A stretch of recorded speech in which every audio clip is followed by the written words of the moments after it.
Hello everybody, today we're going to read Cinderella by David Roberts, retold by Lynn Roberts Maloney, published by Pavilion.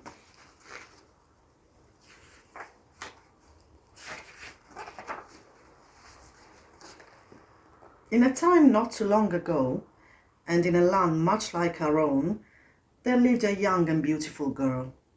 Her name was Greta. She lived alone with her father because her mother had died many years before.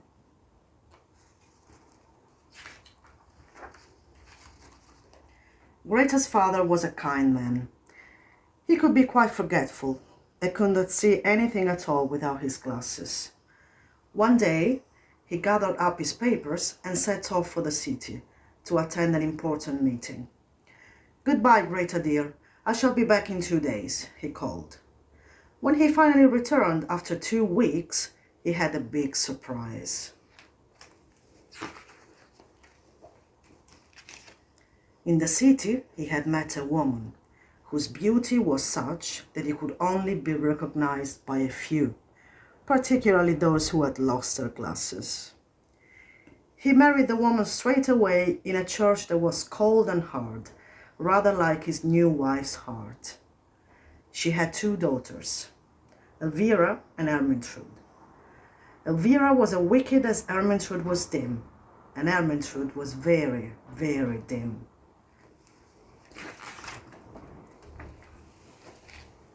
When her new stepmother saw Greta's fine clothes and jewels, she said, "My girls should have some of these.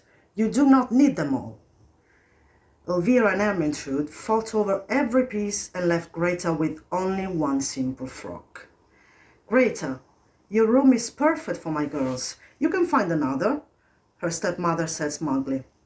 So Greta was forced to sleep in the kitchen. At night, she lay by the fire to keep warm. When she wakened, she was always covered in dust and cinders. Elvira and Ermintrude started calling her Cinderella, and soon even her father called her by that name. He thought it was just a friendly endearment. One day, as she was cleaning the house, Cinderella heard an announcement on the radio. She ran to tell her stepmother and stepsisters the exciting news. "The king is to hold a ball in honor of his son, Prince Roderick," Cinderella explained breathlessly. "All the eligible girls in the land are invited. The prince is going to choose a bride." There was great excitement of the day of the ball. Cinderella's stepmother knew that Cinderella's beauty outshone that of her own two daughters. To make sure Cinderella had no time to prepare for the ball, she made her run back and forth, helping Elvira and Ermintrude. "Brush my hair, Cinderella," shouted Ermintrude. "Bring my grey dress," snarled Elvira, "and do my makeup." Alone in the kitchen, Cinderella sighed and wiped away a tear as she watched the sisters and their mother drive away in all their finery. Suddenly, a bright light filled the kitchen, and a kindly woman appeared. "Do not be frightened," the woman said. "You shall go to the ball. Go outside and fetch a stout grey rat, a large leek, 4 white mice, and 2 glowworms, and leave them on the drive. Be quick, as we do not have much time." Cinderella did as she was told. Then the kindly lady closed her eyes and said, "Magic, magic, work on all. Get Cinderella to the ball." A rumble was heard.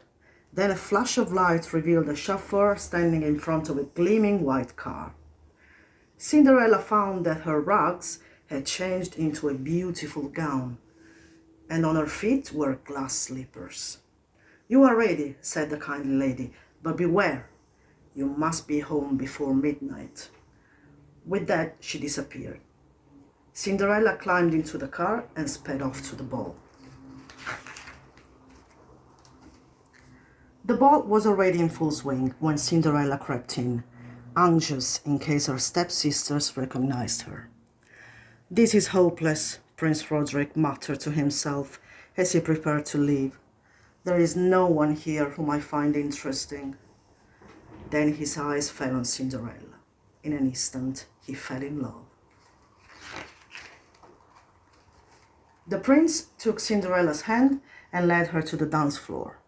They danced together for the rest of the evening, and everyone, even her stepsisters, wondered who the beautiful girl could be.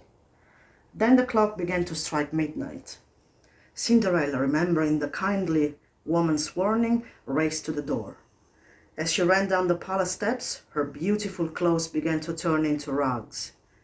In her haste, she lost one delicate glass slipper on the stairs, but she managed to slip the other into her pocket.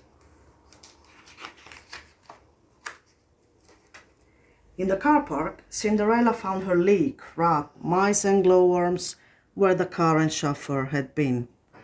Gathering them up, she ran home as fast as she could. Prince Roderick held Cinderella's dainty glass slipper in his hand. "The girl whose foot fits this slipper shall be my bride," he vowed. He knew that he could never love another. The next morning, breakfast was interrupted by another announcement on the radio. The prince planned to visit every girl in the land that very day to find the stranger with whom he had danced. Cinderella's stepmother did not know that Cinderella had been at the ball, and she did not want to take any chances. She was determined that the prince would not see Cinderella's beauty. "Go and do the laundry," she ordered, to get Cinderella out of the way. Meanwhile, Elvira and Ermintrude prepared themselves for the royal visit. At last the prince arrived. After greeting him, Elvira tried the shoe on, but her foot was too wide. Then Ermintrude pushed her foot into the tiny shoe. For one moment it looked as though it might fit, but her foot was too long. "Why not let Cinderella try?" asked her father, coming into the room. "She was not even at the ball," her stepmother snapped. But the prince saw a familiar pair of eyes peeping out from behind the screen. To the horror of Cinderella's stepmother and stepsisters, Prince Roderick took Cinderella by the hand and led her to the couch. He slipped the shoe onto her foot. "A perfect fit," he cried. Cinderella pulled the other shoe from her pocket, and the prince knew that he had found his bride. Cinderella, for she kept her new name, and her prince were married soon after. Because she had a forgiving nature, Cinderella allowed Ermintrude and Elvira to attend the wedding, and they almost managed to behave themselves.